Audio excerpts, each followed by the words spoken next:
লিগের পেমেন্ট ইস্যুতে cricket board liability নেয় না, বিকজ এটা ক্লাবের সাথে প্লেয়ারদের ডাইরেক্টলি ডিল হয়। সো বাট আমি এটা আশা করবো অ্যাজ আমাদের বোর্ড থেকে প্রত্যেকটা ক্লাবকে এই রিকোয়েস্টই করবো যে সিচুয়েশনটা এমনি অনেকেই যে একটা সময় যে ধরনের পেমেন্ট পাচ্ছিল প্লেয়াররা ওখান থেকেও বেশ অনেক কমে এসেছে আমি যতটুকু জানি। তো আমার কাছে মনে হয় যে আমি আশা করবো আমাদের তরফ থেকে আমরা এই রিকোয়েস্ট করবো যে তারা যেরকম তাদের সাথে যে কন্ট্রাক্ট হয়েছে ওটা সবাই অনার করে ভবিষ্যতে এই জিনিসটাকে কীভাবে আরেকটু সিস্টেমেটিক করে নিয়ে আসা যায় এটা নিয়ে আমাদের একটা আলোচনা হচ্ছে, সো দ্যাট যে কমিটমেন্টগুলো করা হচ্ছে বা করা হচ্ছে যেরকম দুই সাইড থেকেই ফুলফিল করা হোক। সো আমি আপনাকে যেটা বললাম যে আমাদের কাছে সময়টা এতই কম ছিল যে আমি আমার দায়িত্ব নেওয়ার প্রথম দিনই জিনিসটা নিয়ে আলোচনা করে খেলাটা শুরু করে দেওয়াটা was the most important. But আপনি যেটা বলেছেন ইউ রাইটলি মেনশন যে প্রতিটা বছর এই জিনিসটা নিয়ে কিছু না কিছু একটা সমস্যা হয়। But this is something that we need to think and do. যখন একটা ইলেক্টেড বডি আসবে এটা নিয়ে বসে যদি আমি আসি আর আমাদের সাথে যারা আছেন ওনারা আবার যদি ইলেক্টেড হয় এটা একটা ফর্মেটের মধ্যে আনতে হবে, এনে যতটুকু এটাকে মিনিমাইজ করে। Thank you.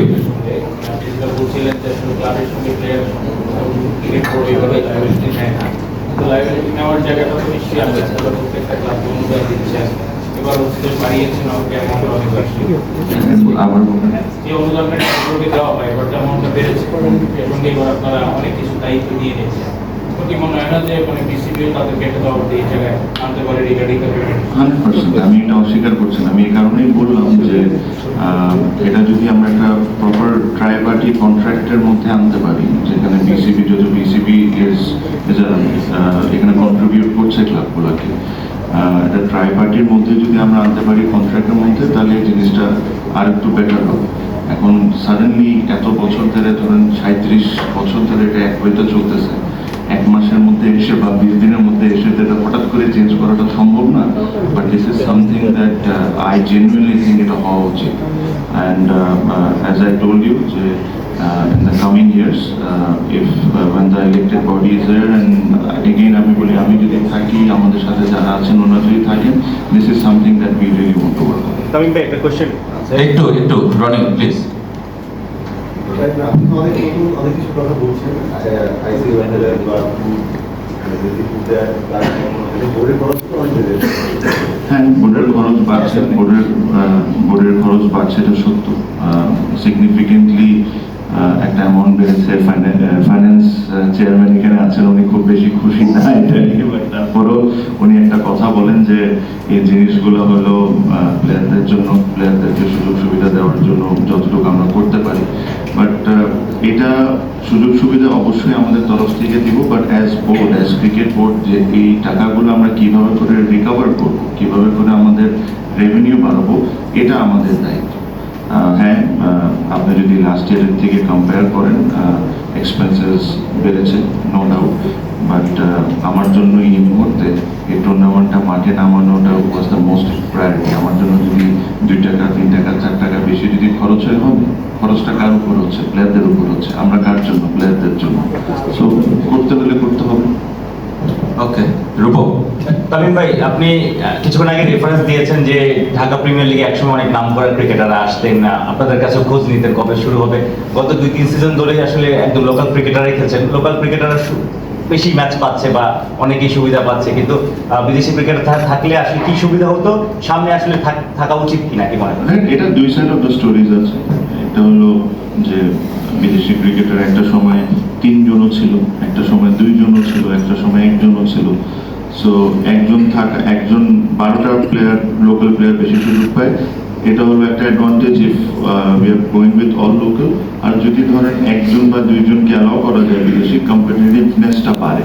So this is something that again we need to discuss with all the clubs, not all the clubs basically. এটা তো প্রিমিয়ার লিগে হয় যে 12টা টিম আছে, এদের সাথে আমরা একটা আলোচনা করতে পারি ভবিষ্যতে যে আমরা কি ওই ফরেন ক্রিকেটার আবার ফিরে নিয়ে আসবো নাকি, বিকজ ফরেন ক্রিকেটার আনলে একটা ফ্লেভারও অ্যাড হয় এই টুর্নামেন্টের সাথে। অনেকেই বড় বড় ক্রিকেটার এখানে খেলে গিয়েছেন। তো এই জিনিসটা this is something that we need to discuss, but I am very open for it. So আমি এটা না যে এটা করাই যাবে না বা এটা পাওয়া যাবে না, টুর্নামেন্টকে আরো এক্সাইটিং করার জন্য, স্পন্সরসদেরকে আরো পুল করার জন্য যদি আমাদের কোনো সিদ্ধান্ত ভবিষ্যতে নিতে হয় তাহলে অবশ্যই why not. Thank you please. তবে আমরা আসলে বলে থাকি যে ঢাকা লিগটা হলো জাতীয় দলের গোটা খুশি